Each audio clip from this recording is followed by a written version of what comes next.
wabarakatuh. Selamat pagi teman-teman semuanya. Oke, jadi aku mau menjelaskan tentang mitigasi bencana ya. Halo, silakan duduk. Apa besok Oke, boleh duduk senyaman mungkin duduknya karena aku orangnya chill banget. Boleh senyaman mungkin tapi nggak kayak di warkop ya, duduknya beda nih soalnya. Oke, hari ini aku mau jelasin tentang mitigasi bencana. Sebelumnya handphonenya boleh di save dulu. Nanti kalau misalkan kita pas lagi gunain handphonenya boleh dipakai, paham? Oke. Ini izin aku nyatet dulu ya.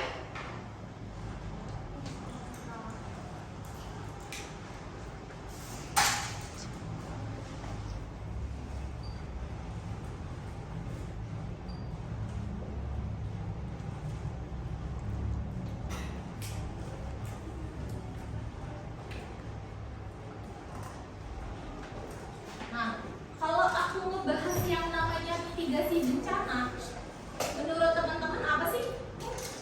Apa mitigasi bencana? Kalau yang terbayang deh sama teman-teman, mitigasi bencana itu apa sih? Ini penanggulangan. Iya, penanggulangan bencana. Ada lagi nggak apa? Kata lu itu penanggulangan. Terus apa lagi? Ada yang tahu nggak? Mitigasi. Pencegahan. Terus apa lagi? Meminimalisir. Betul. Nah, kalau misalkan kita ngebahas mitigasi bencana, bencananya satu jenis aja atau banyak jenisnya? Banyak. Oke. Sebelumnya aku tulis dulu pengertian dari mitigasi bencana menurut Undang-Undang Nomor 24 Tahun 2007. Jadi mitigasi bencana itu adalah suatu penanggulangan atau pencegahan yang dimana dia itu meminimalisir entah itu korban, terus kerusakan alam, terus juga beberapa hal yang merugikan entah itu dari SDA-nya, penduduknya maupun si bangunan dan sebagainya.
Sebelum aku ngejelasin semuanya, aku tulis dulu nggak apa-apa ya?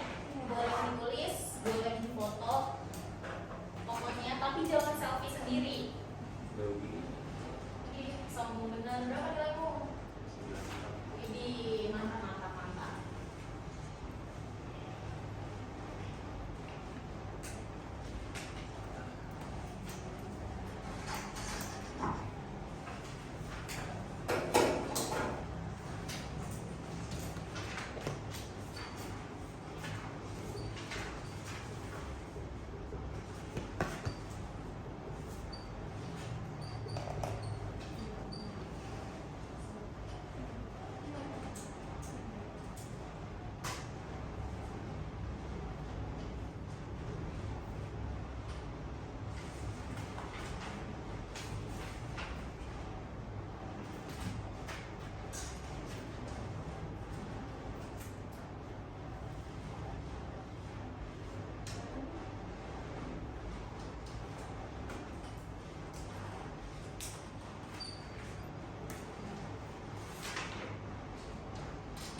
bagusnya hijau. Green Forest maksudnya. Tapi bagus kan di atas KKN. Yang lain tapi minggu ini masih pada ujian. Aku udah selesai semua. Udah selesai. Apa berarti lagi classmate? Classmate. Lomba menau? Bolos. Kirain lomba mencintai dalam dia. Lomba ahli. Berguru dong sama Rudi.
tahun 2004 yang dimana dia ngebahas tentang mitigasi bencana untuk meminimalkan dampak yang sudah sangat berangsur. Contohnya misalnya gini teman-teman, kalau kita ngebahas mitigasi bencana, otomatis adalah tadi Rudi katanya ngebahas tentang penanggulangan, pencegahan, meminimalisir dan sebagainya. Nah, ternyata dalam mitigasi bencana itu tidak hanya untuk satu bencana aja nih teman-teman, tapi dia punya beberapa jenis. Nah, yang pertama, untuk mitigasi bencana itu ada dua jenis, yaitu struktural dan non struktural. Kalau kita ngebahas struktural apa sih yang terbayang sama teman-teman? Apa kalau struktural? Pernah dengar kata-kata struktural gak? Pernah apa? Biasanya dia berbentuk bangunan ya kalau struktural. Nah, jadi kalau mitigasi struktural itu ada mitigasi dalam bentuk membangun sesuatu. Contohnya bunker. Tahu bunker gak? Kalau teman-teman suka hiking, nanjak gunung, kamu suka nanjak gunung kan Rudi? Nah, bunker tuh apa sih Rudi? Tempat berlindung. Contohnya ketika gunungnya meletus dan sebagainya. Salah satunya ada bunker yang ada di Kali Adem. Pernah dengar nggak? Daerah mana di Kali Adem? Daerah Gunung Merapi. Nah, waktu itu ada peristiwa di mana menyebabkan korban sangat banyak. Kenapa? Ternyata bunkernya itu kurang safety karena terbuat dari besi. Kebayang nggak? Kalau besi kena api, panas gak? Nah, itu auto jadi roti panggang karena saking panasnya dia dan gak ada yang selamat. Nah, terus ada namanya shewall. Shewall itu apa? Tembok laut. Nah, itu fungsinya buat apa? Buat menahan gelombang. Salah satu negara yang menerapkan tembok laut itu adalah negara Belanda. Karena kenapa? Dia ngebendung laut. Kalau nggak ada tembok, bisa satu negara itu kena banjir. Salah satunya. Terus yang ketiga itu ada pembangunan yang namanya camp atau tempat untuk berlindung. Pernah ngeliat ya kalau ada korban-korban bencana atau namanya penampungan yang biasanya tuh diisi sama insan, dokter dan biasanya kayak apa ya? Kalau bahasa tuh relawan. Pernah dengar nggak? Kan banyak ya. Nah, itu salah satunya ada di struktural. Tapi kalau di non struktural itu kaitannya dengan sistem yang dimana dia ini tindakan mitigasi tidak membangun. Contohnya apa? Yaitu pembangunan peta rawan bencana. Satu. Kedua adalah sosialisasi ke daerah-daerah yang rawan bencana. Misalnya kalau lagi gempa bumi ada sosialisasi sebelum terjadinya biasanya udah ke detect gitu ya. Jadi kasih tahu nih sama tim SAR-nya gitu. Nah, lalu aku mau bahas juga mitigasi untuk jenis bencananya. Biasanya kalau sering di Indonesia apa aja sih bencana? Gempa, terus apa lagi? Gunung Merapi, terus apa lagi? Banjir, tanah longsor, tsunami. Yang enggak cuma tornado sama salju. Karena kita musimnya apa? Tropis. Nah, ada juga bisa hujan yang pakai es batu sampai hancurin gentar orang, tau nggak ya, bunyi sampai blutuk gitu. Nah, itu pernah terjadi ya karena beda cuaca ekstrim. Nah, kalau ini mitigasi berdasarkan alam. Terus pertama, tsunami. Di mana mitigasi bencana tsunami ini apa sih yang harus kita lakukan? Yang pertama itu harus kita lakukannya adalah menanam tanaman mangrove. Apa mangrove? Bakau. Kenapa harus bakau? Menahan arus karena akarnya dia kuat, biar gak ada abrasi dan tsunami gak terlalu membuat si tanahnya ini atau pasirnya daerah pantai terkikis dan turun ke bawah. Itu salah satunya. Yang kedua itu pembekalan pengetahuan. Kalau dia udah gempanya dari kisaran 6,5 skala Richter satuannya, itu berpotensi tsunami. Kenapa? Karena dia ada retakan di bawah laut yang nantinya renggang, terbuka, masuk ke dalam air, tutup lagi, dan itu airnya naik ke atas. Kalau ciri-ciri tsunami biasanya apa? Airnya surut, terus apa lagi? Ikan-ikan naik ke pantai ya. Nah, itu salah satunya. Nah, itu harus di reminder tuh sama pihak-pihak dari tim yang memang menanggulanginya. Nah, terus ada sistem pendeteksi tsunami. Pakai apa nama alat tsunami-nya? Satuannya SR. Seismograf. Yang dimana terus biasanya suka ada mercusuar. Apa mercusuar? Menara. Nah, itu buat pemantauan berkala yang dimana kalau ada gelombang dan sebagainya. Lalu ada erupsi gunung api. Nah, kalau erupsi gunung api ini biasanya kaitannya dengan magma atau vulkanisme, ya kan? Yang dimana dia ini pertama kali yang harus dibangun adalah tanggul. Tanggul itu apa? Tanggul itu kayak benteng yang tinggi bentuknya, itu buat menahan si lahar api. Atau bisa juga namanya lahar dingin. Kan kalau habis meletus, dia ke bawah air dari gunung, kecampur hujan, nanti dia jadi banjir lahar dingin. Yang kedua itu ada penerapan desain bangunan. Nah, biasanya desain bangunannya itu yang memang dia itu kokoh, terus gak mudah terbakar. Biasanya kayak gitu, menggunakan batu bata.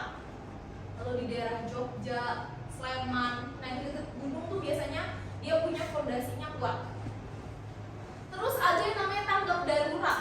Tanggap darurat itu adalah ketika kita tuh orangnya nggak gampang panik, tapi kalau sudah ada misalnya ciri-ciri gunung api mau meletus tuh apa sih teman-teman? Gemuruh, terus suhu kan naik, hewan-hewan turun gunung dan sebagainya. Nah, itu kita harus sudah waspada nih kalau udah bunyi di dalam perut gunungnya, bunyi blubuk-blubuk kayak kita masak air, nah itu pasti udah mau meletus.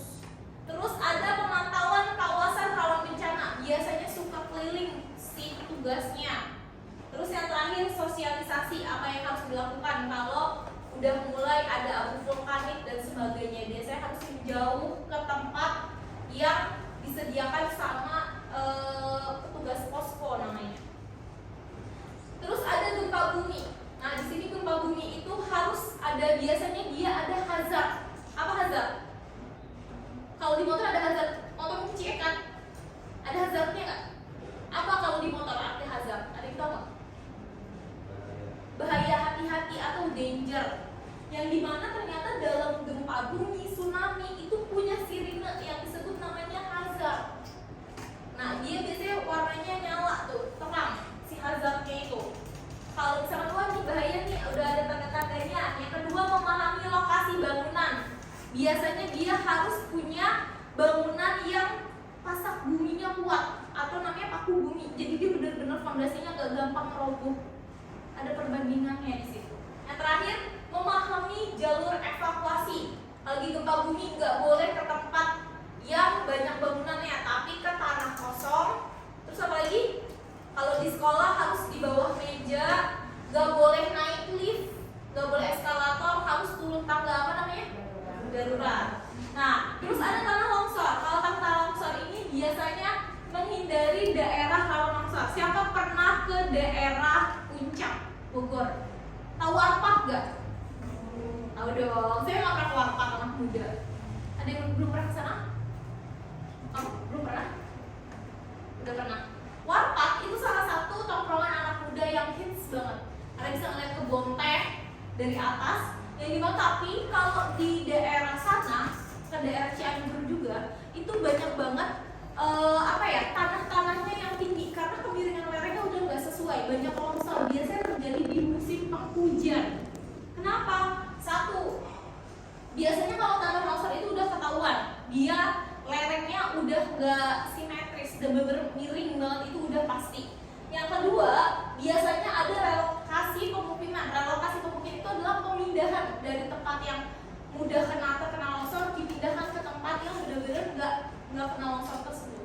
Nah, terus ada penutupan rekahan di atas lereng. Biasanya kalau di puncak-puncak gunung tuh suka ada kayak jaring-jaring.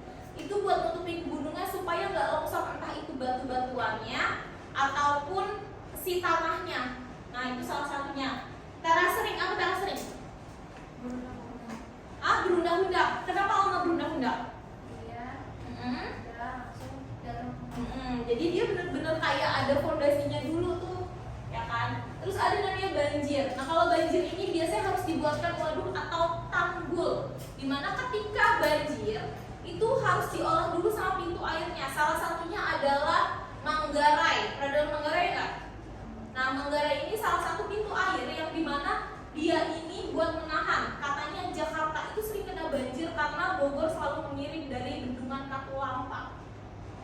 ini.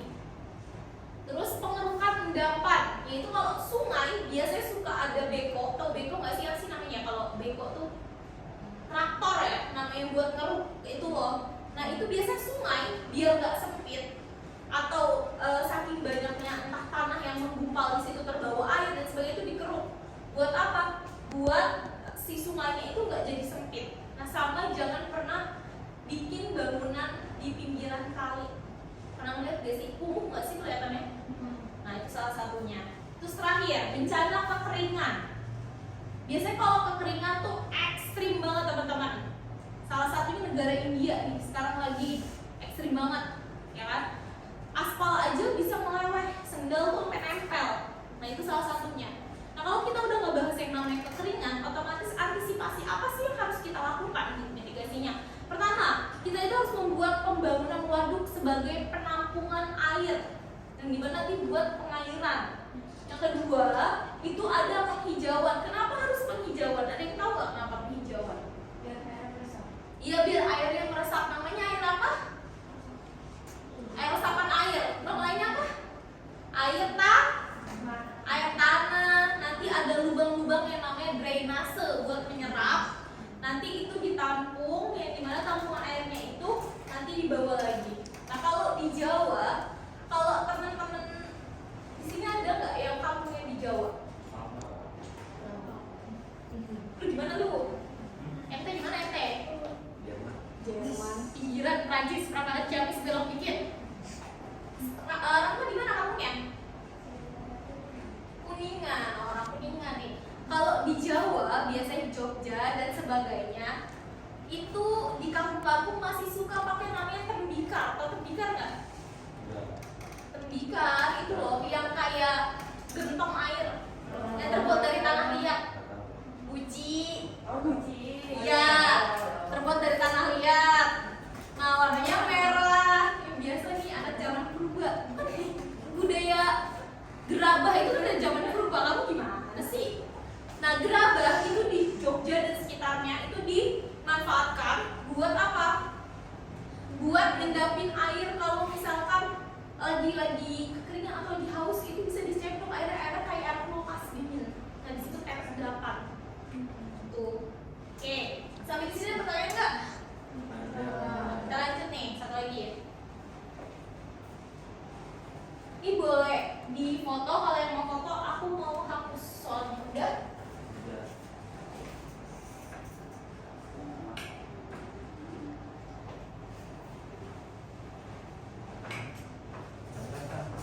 Ya. Sama sosial. Nah kalau tsunami biasanya adaptasinya tuh harus gimana teman-teman? Yang pertama adaptasi tsunami itu dia pembuatan seawall atau tadi yang aku bilang tembok laut, yang dimana dia sebagai penghalang supaya gelombang laut tuh nggak terlalu kuat banget masuk ke daerah pantai dan sekitarnya.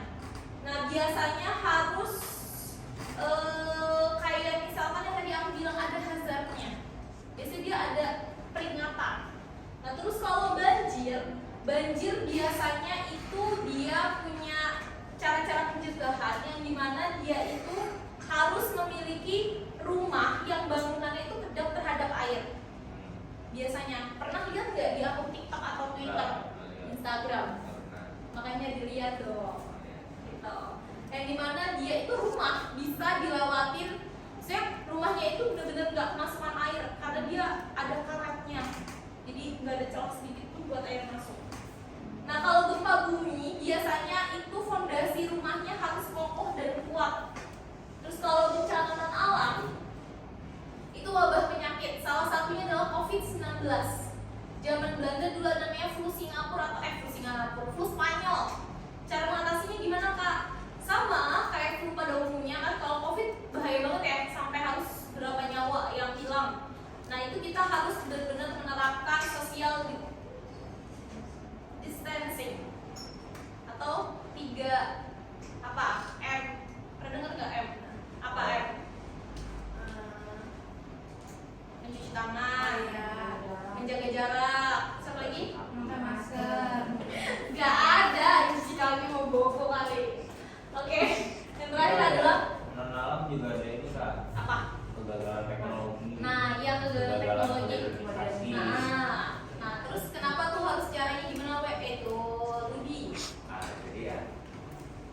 Nah kalau biasanya kegagalan teknologi itu biasanya entah kegagalannya itu bisa berdampak, contohnya misalnya meledak yang berakibatkan dia nanti bisa cacat atau gimana kena radiasi dan sebagainya, atau tadi modernisasi geger, kultur shock budaya yang harusnya orang Indonesia ketimuran jadi ke baratan, suka minum astagfirullahaladzim, tobat ya, ngobat, nah itu salah satu geger, seks bebas dan sebagainya. Istighfar. Oke, terakhir peperangan dan konflik. Biasanya kalau peperangan dan konflik ini banyak menyita perhatian. Salah satunya kasus Rafah yang belum lama. Rafah, udah dengar ya? Boikot makanan-makanan. Apa? Tahu kan? Boikot makanan-makanan kayak Starbucks dan sebagainya. Nah itu bentuk dari sosialisasi itu, pencegahan mitigasi dalam bencana sosial. Terus juga misalnya apa? Perbantuan, gotong royong, terus memberikan subsidi kepada masyarakat yang membutuhkan. Oke, sampai sini pertanyaan? Nah, boleh dikerjakan soalnya.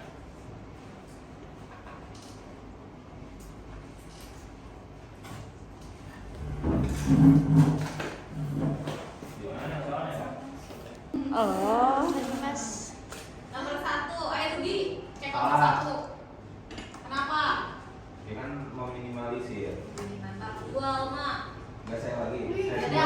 Iya, Rudi katanya Rudi. Oke, ini anak paling pintar kilonya Salah. 9. Kenapa tuh? Karena ada keluarga Fatma 6. Kenapa? Dua doang. Iya. Ya. Tuh, lupa. Jenis bencana tuh ada 2. Yang Iya, pertama lupa. apa? Apa jenis bencananya? Struktural Struktural, sama struktural. struktural. Nah, terus nomor 1 cek konsep 2. Kayak 3 dilewatin. Mana nomor 3? Oh iya, nomor 3 lupa. Salah. Kenapa?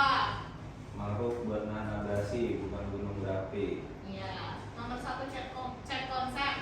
Benar. Kenapa? Karena siwal emang adaptasi bencana tsunami. Nomor 2.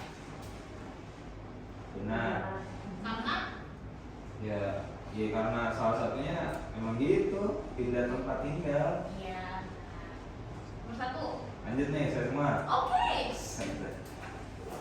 Nilai, tambah nilai. Iya. Sarjam, boleh. Iya, boleh. Ini udah pernah dibahas Kak soalnya. Iya. Ayo dulu. Itu pas Anak-anak bermain di laut dangkal yang sering mengalami arus balik. Iya. Karena di sini bukan dari mitigasi. Mitigasi itu kan pencegahan ya. Kalau main tadi bukan pencegahan. Nomor 2. Lanjut, Mak. Nomor 2. Iya, 1, 2, 3. Nih, ayo lanjut, 3. Ya. Udah dua kan ya, dua A. Iya, 2A, 1, 2, 3. Tiga C. Oh, 3C. Jangan itu. dijawab. Sama. Oh, udah lanjut. Innallaha ma'asobirin kawan-kawan. Nomor 4. Pembangunan waduk. Ya, nomor 5 aktif. Adaptasi aktif. 5. Pasif. Pasif, Ya. betul.